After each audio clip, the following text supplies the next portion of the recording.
Tawid Pamilyang Pilipino Program ang may pinakamalaking alokasyon sa budget para sa ayuda na aabot sa 114.2 billion pesos. May pondo rin ang ibang social programs ng gobyerno pero mababawasan ang budget ng DSWD dahil hindi na raw sila humingi ng budget para sa AKAP o ayuda sa Kapos ang Kita program. Dito sila sinita ni Senate Minority Leader Coco Pimentel dahil hindi rin daw nanghingi ng budget para sa AKAP ang DSWD noong nakaraang taon. Pero Yes. Good morning mga kasama. At nandito naman si Kuya Gus nagbabalik. At kung hindi ka pa nakasubscribe sa ating channel, pasubscribe na lang po at hit mo na rin yung bell para lagi kang update sa ating mga video. Nako, nakakatakot na ito. Ha? Mga kasama, dito natin masasabi na talagang grabe na. Ha? Proposed budget. Biruin nyo higit sa 591 billion planong ilaan sa ayuda sa ilalim ng 2025 proposed budget. Alam nyo ba kung ano yan? Alam nyo ba kung ano ibig sabihin yan? Ayan na po yung nangyayari ngayon. Kaliwat kanan, doon dito, namumudmud na sila ng kaperahan. Bibigyan kita ng 5,000! At meron kang 5 kilong bugas. Yun na yun. Ang nakakatakot pa dito mga kasama, ang hindi natin matanggap dito, pati yung Maharlika Fund, ay sisimulan na. Unti-untiin. Di umano. Kaya mga kasama, kailangan yung boto natin, ayusin natin. Hindi tayo kailangan, naku po, Diyos ko, baka mangyari sa atin walang-wala na talaga. Pinaglalaroan na lang tayo ng mga buhaya dyan sa mga kamara, kongresista, kung sino man sila. Pero bago man yan, siyempre papasalamat muna tayo doon sa mga, mabot po ng 31,000 new subscribers po ang ating, bago nating mga kasama dito sa ating channel. At siyempre doon sa mga datihan, maraming salamat po. At wala kayong sawang sumusuporta sa ating channel. Ngayon, itong video na ito, dito nyo makikita at mapapanood. Ayun yan, dito sa may frontline, kay Mr. Julius.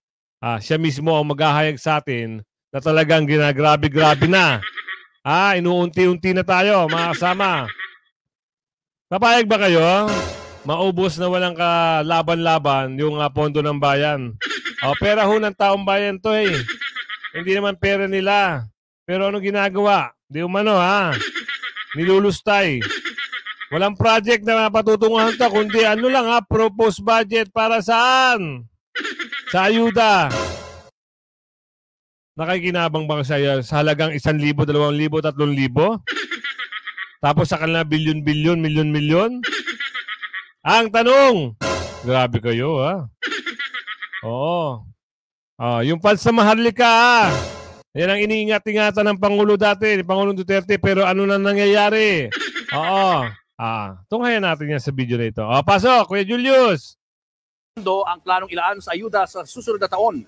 Pero sa pagdinig ng Senado sa budget kanina, tiniyak nilang hindi masisingitan ng dagdag na pondo ang anumang ahensya ng gobyerno. Nasa frontline na balitang yan, si Mean Los Baños.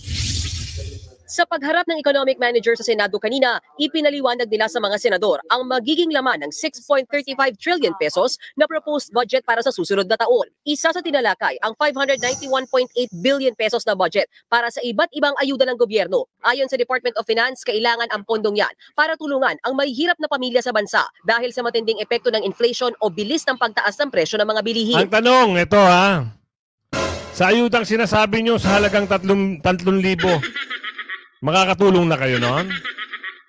Ang tanong namin yan Ang tanong pa, pag naubos ng ayuda na yan, makakabawi ba ang Pilipinas agad? Sa inutang nyo? Nangutang kayo? Nangutang kayo. Ito sabi sa ako nagre-reaction lang naman ako. Nangutang kayo ng pondo, trilyon. At tapos kinalawit nyo yung 591 billion, gagamitin nyo lang sa ayuda. Yung ayuda naman nun, hindi naman ramdam yun. Di ba? Mga kasama, ipaliwanag nga nila ito ng maayos kung saan talaga Oh, ano ba yung gusto nila sa ayuda? O ayuda ba talaga para sa tulong? Baka ayuda para sa tulong sa kanila. Di ba? At gamitin na di umano sa kanilang mga kampanya. Yun lang yun eh. Napakasimple na may i-analyze, di ba? O, tuloy natin. That is intended to assist Isa pa to. 50% of all families nationwide. Wow! 50%? Huwag nyo kaming lukuhin. Hoy, boy recto. Huwag ganon. Hindi maganda ang panloloko yan. Pati ikaw ba naman nakikisa ka sa panloloko? Ha? Pati ba naman mga taong bayan, sa bagay, kilala ka na rin eh. Di ba? 50% ng buong Pilipinas makikinabang? Huwag kami. Iba na lang. Kwento nyo sa pagong yan. Sobra kayo. O, tuloy mo. There are about 13 million families who should be benefiting from this. Sinungaling, ano? 30 million families. O, sana lang, totoo. Ha? Sana lang, totoo yung mga pinagsasabi mo. Tuloy. Yun kay Budget Secretary Amena Pangandaman, ang 4Ps o Pantawid Pamilyang Pilipino Program ang may pinakamalaking alokasyon sa budget para sa ayuda na aabot sa 114.2 billion pesos. May pondo rin ang ibang social programs ng gobyerno pero mababawasan ang budget ng DSWD dahil hindi na raw sila humingi ng budget para sa AKAP o Ayuda sa Kapos ang Kita Program. Dito sila sinita ni Senate Minority Leader Coco Pimentel dahil hindi rin daw nanghingi ng budget para sa AKAP ang DSWD noong nakaraang taon pero nabigyan pa rin ng mahigit 26 billion pesos na pondo sa 2024 General Appropriations Act o GAA. Para hindi na maulit ang ganito sa 2025 budget, siniguro ni Senate Finance Committee Chairperson Grace Poe na hindi nila hahayaan singitan ng dagdag na pondo ang anumang ahensya kung wala naman ito sa mga maaprobahang budget ng mga mambabatas. Talaga ba? Nagsisimula na nga eh. Huwag naman. Diba? Ayusin nyo. Hindi na po kagaya dati yan na hindi na nasisilip ng taong bayan. Meron na pong social media, ate. Oo, tandaan nyo. Baka mamaya ang mga tao ay mag-alsa na. Oo, kayo ay mag-alsal-baluta naman kayo dyan. Ha? Hindi ganoon. Dapat kung ikaw ay meron kang boses para sa taong bayan, magsalita ka, hindi pwede magsunod-sunuran ka na lang. Ha? Huwag kayo gumaya doon. Kayo, buti nga kayo, nakapwesto na kayo dyan. Dapat gawin nyo lang yung parang para sa taong bayan eh. Pero nyo, niloloko na nila yung mga taong bayan. Bilyon para sa ayuda? Yung bilyon na yun, maraming proyekto na magagawa nun. Diba? Oh, ganito na lang. O sabihin yung ayuda na yan. Yung ayuda na ba yan? Yung kada pamilya ba niya, isang tao ba yan, makakuha ng 30,000 per month? Yan ang masasabi kong ayuda. Pero kung bibigyan nyo ng 3,000, 5,000, at sa susunod ay susunod pang taon, isang beses lang sa isang taon makakuha, hindi po ayuda yan. Ha? Panluloko po yan. Panlalamang sa taong bayan. Yan po ang tinatawag na magulang. Ha? Dorobo. Diba? Talaga naman. O, tuloy. Reaction lang tayo rito, ha? Wag po kayong tatamaan. Pag tinamaan kayo, aba, guilty. Bira. But we will keep a watchful eye. Kung ano lang yung na-approve natin, yun lang dapat na ano. Inungkat din sa hearing kanina ang naunang utos ng Department of Finance na i-transfer ang bahagi ng reserve funds ng PhilHealth pabalik sa national government. Lalo't gagamitin pala ang pondo sa iba pang programa ng gobyerno na walang kinalaman sa kalusugan. Ate. Bakit gano'n naman? Sa PhilHealth yun. Dapat hindi ganun. Nakakaawa na talaga ang gobyerno natin ngayon. Kawawa ang taong bayan. No? Ang namamayani dito ay sila-sila lang. Di ba? Ayan ang katotohanan eh. O ikaw ate, ano ba ang gusto mo sabihin? Meron ka bang mga sasabihin sa amin? Sa taong bayan? O tuloy mo ate. Never did promise health for health. So you were misquoted by the media, and there is no promise on your part or on the administration's part that the PhilHealth funds will be solely dedicated to the mandate of PhilHealth, and that is for health. Dapat ganun. Bakit nga mapupunta sa soli sa gobyerno? Ano ba yun? Napakamalaking kalokohan. Kaya nga si Congressman Wilbert Lee, ito ay talagang pinaninindigan na dapat yung pondo para sa PhilHealth lang. At dapat nga dagdagan. Dagdagan pa. 'Di ba? Para naman makatulong sa doon sa mga nagpapa-hospital. Para makatulong na wala na silang bayaran, 'di ba? Isa pa 'to, yung malasakit. Nawala na rin yung malasakit.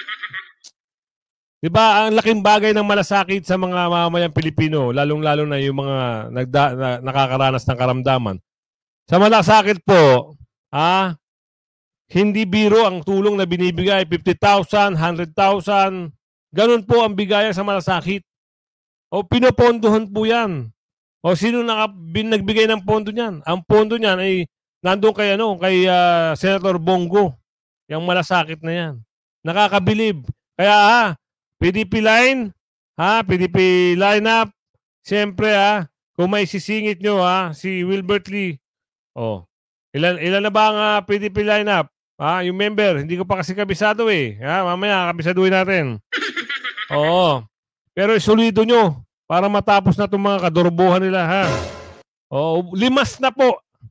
Limas na ang pondo ng bayan. Nangutang na ng trilyones. Bukod doon, nagbenta pa ng ginto, di umano tuloy mo. Ni Senator Amy Marcos, bakit hindi na lang palakasin ang PhilHealth imbis na bawasan ang pondo? Pero paliwanag ni Secretary Recto. Diba? Sinabi na. Kakaawa. Saan mo gagamitin yung pondo ng PhilHealth? Pansariling interes. Di ba? Diyos mio, Marimar. Dapat ando na yun. Naka-allocate na yun para dun sa may mga nakaramdaman na sa ospital.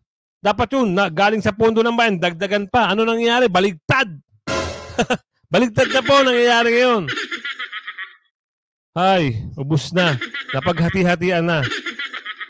Sana naman, pagdating ng 2028, ayan ang unang talakayin. Sila naman ang halongkatin, no? Kung saan napunta yung trilyones na budget. Wala namang project na ipakita. Bumabawi ata eh. Bumabawi ata sa mga gastos-gastos nila eh. Tuloy. Hindi naman kapos sa pondo ang PhilHealth. But surely diminishing their financial resources would not make them any stronger in the immediate future, rather make them weaker. We do not see it that way. At the moment, we know that they would be earning At the moment.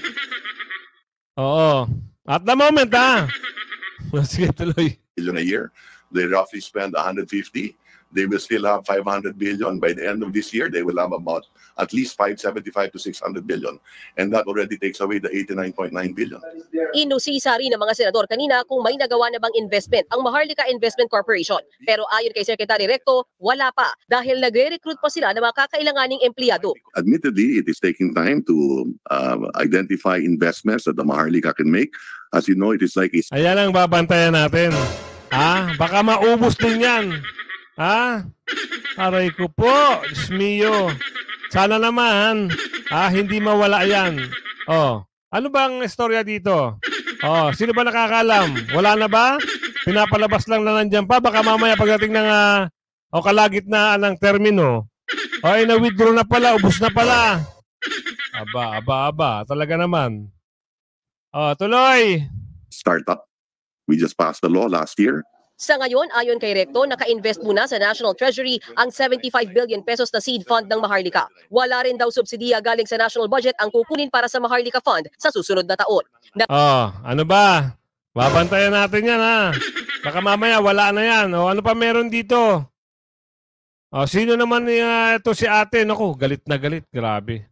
Alam niyo ba kung bakit? Ikukwento niya kung bakit. Sasabihin niya rito. Alam niyo bakit siya nagalit? Dahil doon sa ayuda na ginagawa, wala na mga katuturan daw. Di umano Sabi ni ate rito, ate, kwento mo sa amin kung ano yung problema mo dito. The free higher education will yield the country more students who will graduate with a diploma. And that will enable them to look for meaningful jobs in or outside of the country. So maybe later on, Madam Chair, we can request the chairman of the Finance Committee kung pwedeng kumurot ng konti sa ayuda. No? At kasi po, ang hinihingi naman ng SUC is 3 billion in addition. So kukurot lang tayo doon sa 591 billion. Grabe! 591 billion! Para natin ng konti yung kailangan sa free higher education. So ito biruin nyo sa 591 billion, humihingi lang ito ng pondo para doon sa mga edukasyon. Pero ano nangyayari? Parang pinagdadamot ata Sino ba yung Big Lolong? Kilala nyo ba yon? Si Big Lolo. Tuloy lang natin ha, para maintindihan natin kung ano talaga ang nagiging problema ng ating bansa. Lalo ng pagdating dito sa mga korupsyon. Tuloy. Comes in the form of Grabe! pagbibigay 591 billion! Oo, te, totoo yan. Ang budget para sa ayuda! Totoo yan, totoo. My God! Pero bang kalamidad? Ginagawa niyong tamad ng mga tao.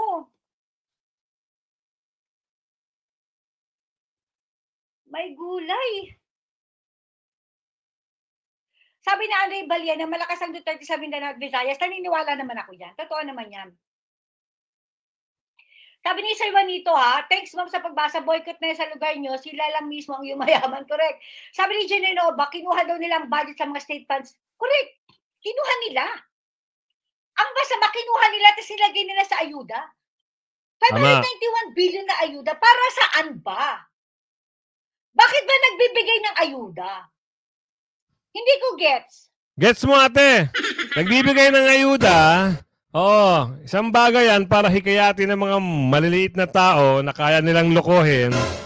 At, hikayatin na bumoto sa kanila. Kasabwat yung mga kongresista dyan sa Kamara di Umano, Sila yung mga, organizer di Umano, pupunta doon sa mga maralita natin mga kababayan. Tapos, sinisilaw sa kakarimpot na pera. Totoo. Di ba totoo? Tuloy mo, ate, tuloy mo. Ano bang meron? Bakit puro ayuda?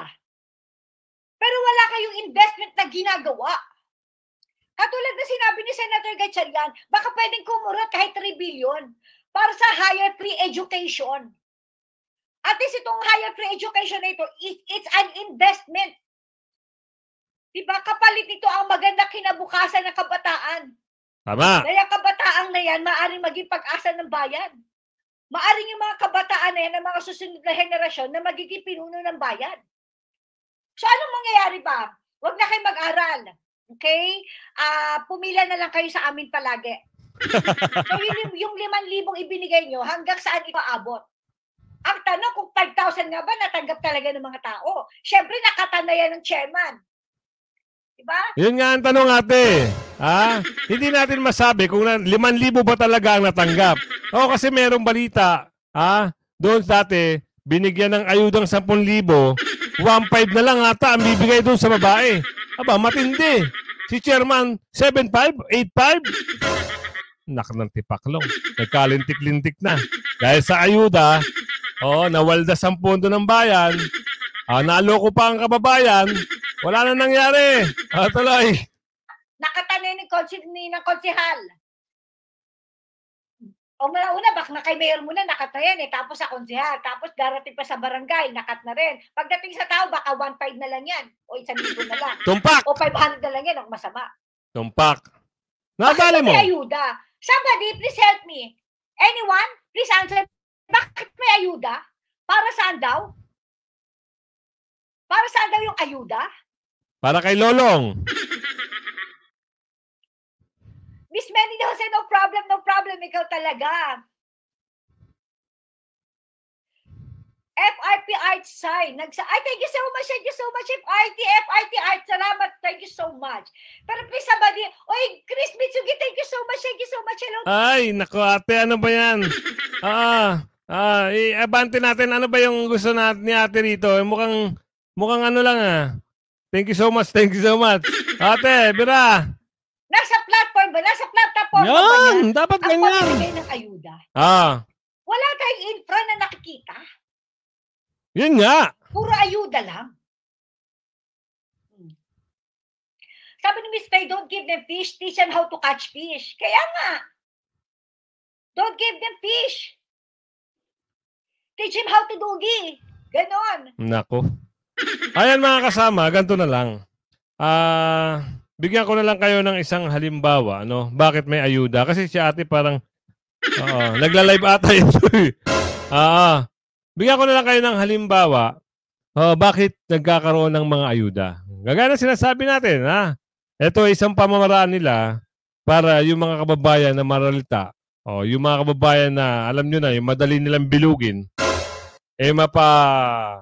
mahatak nila ng ganun kadali, no? Dahil sa pera, siyempre. Kaso, ang nakakapagtaka rito, baka mamaya, dun nga sa sinasabi ni ate kanina, nagbigay ng ayuda galing sa taas. So, may cut na. Napunta kay 3,000. At sinabi dun sa record, nagbigay ng 10,000. Kanino pa napunta si ayuda? Napunta pa kay mayor, napunta kay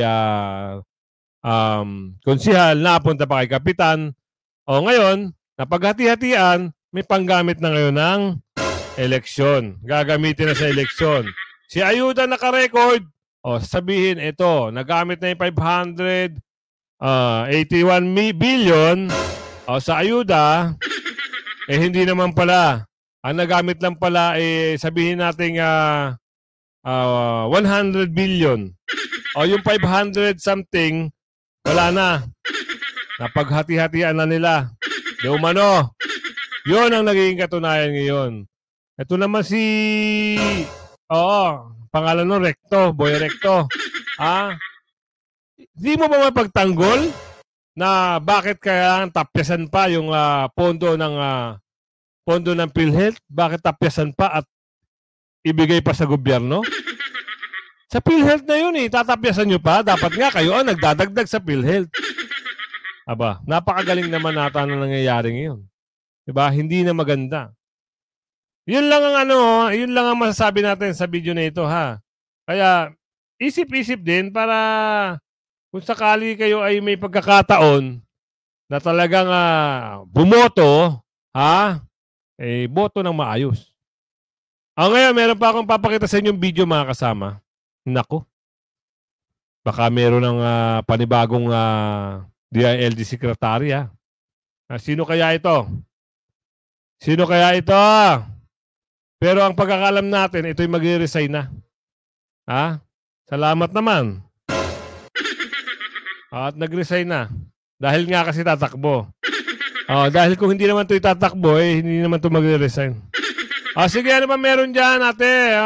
Ischika mo sa amin. Pasok! May napili na si Pangulong Ferdinand Marcos Jr. na bagong kalihim ng Department of the Interior and Local Government kapalit ni Secretary Benhur Abalos. Nauna nang nagpahayag si Secretary Abalos na tatakbo ito bilang senador sa darating na 2025 midterm elections, kaya naman otomatiko itong ituturing na resigned bilang Secretary ng DILG sa oras na mag-file ng Certificate of Candidacy. Tumanggi naman ang Pangulo na pangalanan ang napili niyang kapalit ni Abalos bilang respeto na rin anya dito na nananatili pa rin kalihim ng kagawaran. So, ayan na. Nag-resign na. Nako. Woo! Mananalo kaya ito? Ang tanong. Mga kasama, sa tingin nyo, mananalo kaya ito? Sa pagkasenador? Tanong lang natin. Tayo ay nagbabasa lahat, nagre-reaction. Ako ay nagtatanong lang dito sa ating mga kababayan.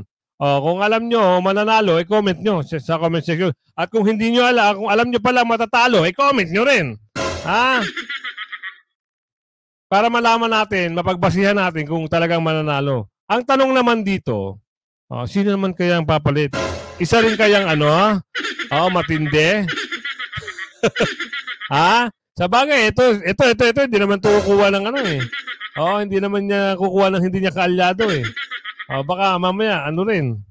Ang tanong, yun lang ang tanong. Tuloy pa ba natin to? Pero sabi, may chismis. Parang di umalis si Barbers ata ang kukunin. Isa rin yun Isa rin yun. Pagkakaalam natin tuloy pa natin to, wag na. Sayang no? Sige, tuloy natin kung ano sasabihin nito. Chismis din to Bira. Premature. Wait. Pabayaan muna natin si Secretary Abalos I don't want him to feel that we're already pushing him out since considering especially that he's done such a good job as DILG. So when he will file, we will also announce his replacement. So ayan nag-resign na kasi tatakbong senador. Yun lang ang mabibigay nating isi sa inyo. Pero kayo, sabi ko nga sa inyo, mag-isip-isip kayo mabuti Sabihin niyo sa pamilya nyo, sa mga kamag-anak nyo, bumoto ng maayos, gamitin ang boto. Baka susunod kasi wala na yung pondo. Wala na rin pang ayuda. Ubus na yung budget. Ubus na yung pondo. Wala pang ayuda. Yun lang yun lang para sa atin. Tayo naman, opinion lang naman natin to. Siyempre, reactionist tayo eh. Kayo, sa tingin nyo, meron pa bang ayuda mangyayari kung wala ng pondo? Di ba wala na? Saan pa ngayon? O, bebenta na naman yung ginto. O kung hindi naman ibenta yung ginto, magre-reclamation na naman sa magbebenta na naman ng dagat. Nakita niyo ba yung sa likod ng SM MOA, yung likod? Grabe, no? Parang isang isang syudad sa laki. Kasi laki na ng BGC, haba. Ayan kung hindi ka pa nakasubscribe sa ating channel, pasubscribe na lang po si Kuya Goods. At syempre, hit mo na rin yung bell para lagi kang updated sa ating mga video. Ayan.